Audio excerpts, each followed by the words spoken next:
Welcome back to The Explainer. I am absolutely thrilled you're here today because we're unpacking a concept that affects literally every single aspect of our daily lives, even though it can sometimes feel, a bit abstract. We are talking about good governance. Today, we're going to break down exactly how societies are actually run. We'll be comparing the high-minded ideals of perfect administration against the gritty, real-world roadblocks we all face. You know the kind I'm talking about, that suffocating bureaucratic red tape that takes years to cut through, or those systemic inefficiencies that just stop progress right in its tracks. But more importantly, we're going to explore how we actually fix these systems. So let's jump right in. Here is our roadmap for today. We'll be covering 1. Defining good governance, 2. The 8 essential pillars, 3. Roadblocks to better governance, 4. Fixing the system, and 5. The future of governance. All right, let's kick things off with Section 1, Defining Good Governance. So think about this for a second. Who is really in charge of a country's economic and social resources? Your immediate answer is probably the government, right? That makes sense. But governance actually extends far beyond just elected officials. It's really this massive, interconnected web that includes the private sector, non-governmental organizations, and civil society, which basically means you and me. This wider web of control forms our modern benchmark. Back in a 1992 report, the World Bank dropped a really crucial definition. They defined good governance as how power is exercised in the management of a country's economic and social resources for development.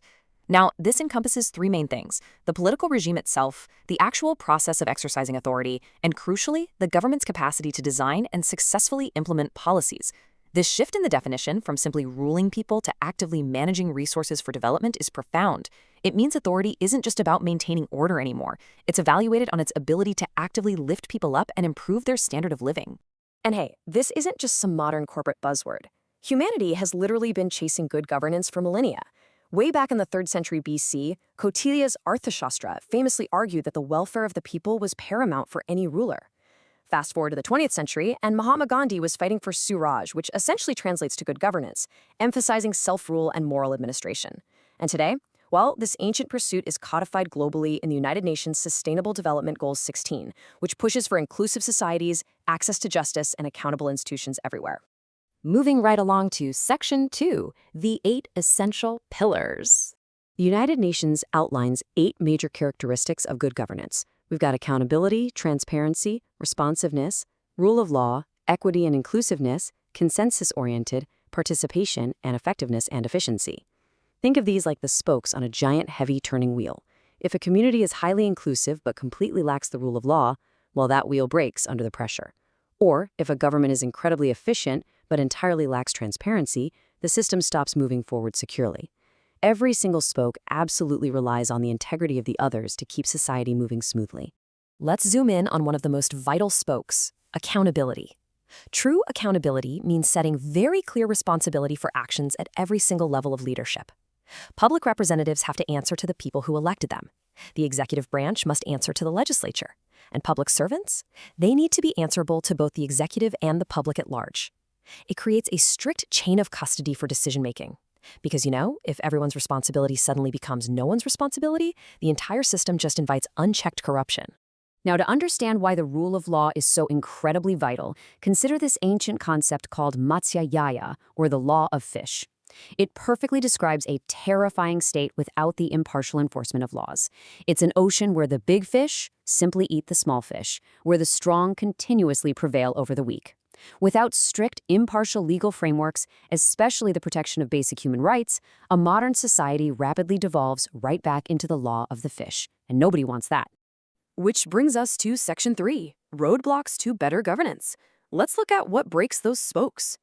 Let this stark number sink in for a second: 43%. According to the Association for Democratic Reforms, this was the percentage of members of parliament in India's lower house, the Lok Sabha, who were facing criminal charges back in 2019.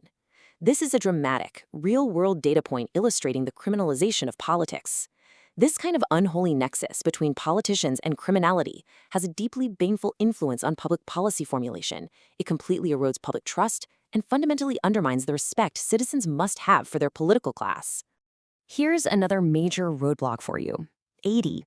On the 2019 Corruption Perception Index released by Transparency International, India's ranking actually slipped from 78 down to 80.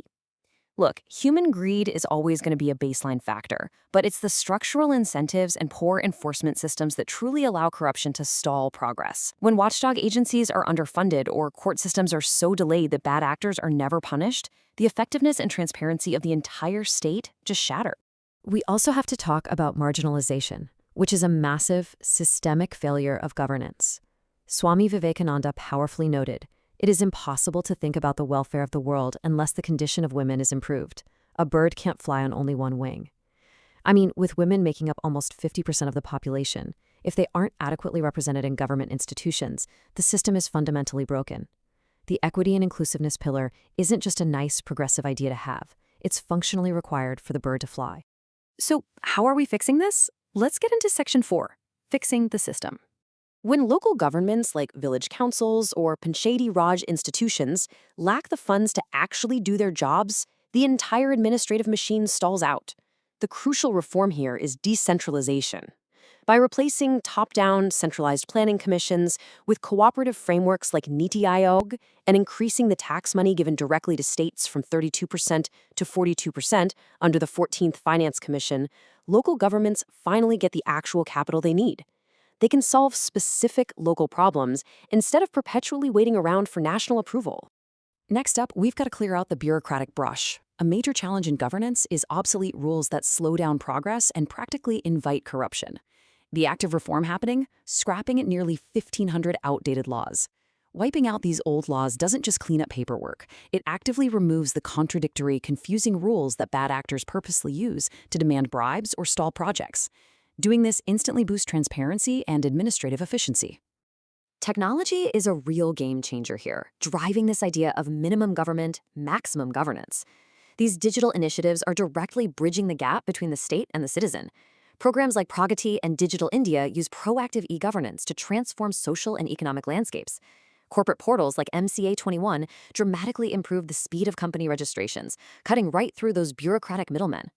And accessible citizen service centers like Passport Seva Kendra turn previously agonizing processes into transparent, click-of-a-button direct transactions. But digital solutions absolutely have to be matched with physical, grassroots reforms. Targeted programs, like the Aspirational Districts program, are transforming 115 underdeveloped districts by setting strict, time-bound goals for things like health, education, and agriculture.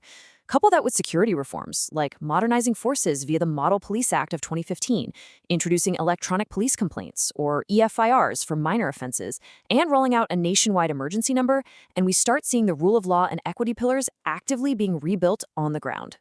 Which brings us to our final part, Section 5, the future of governance. So, how do we make sure these improvements actually stick? The answer is data. The Good Governance Index, launched on December 25, 2019, acts as a uniform tool across states to assess governance status using hard, quantifiable data. It's a brilliant way to force a shift from theoretical administration to a strictly results-oriented approach. By highlighting underperforming areas, it creates a healthy competition among states. They can compare their status, see precisely what policies are working right next door, and implement strategies that yield undeniable real-world results. To summarize the sheer stakes of everything we've been talking about, former UN Secretary General Kofi Annan said it best. Good governance is perhaps the single most important factor in eradicating poverty and promoting development. The mechanics of administration, they aren't just dry, bureaucratic concepts. They are directly tied to human survival, equality, and prosperity. If the governance is bad, poverty thrives. But if the governance is good, human development truly flourishes. Which brings us to the end of our explainer and leaves us with one final, absolutely crucial question. Remember that very first definition we talked about? Governance includes civil society. It includes you. So what role are you playing in the wheel of good governance?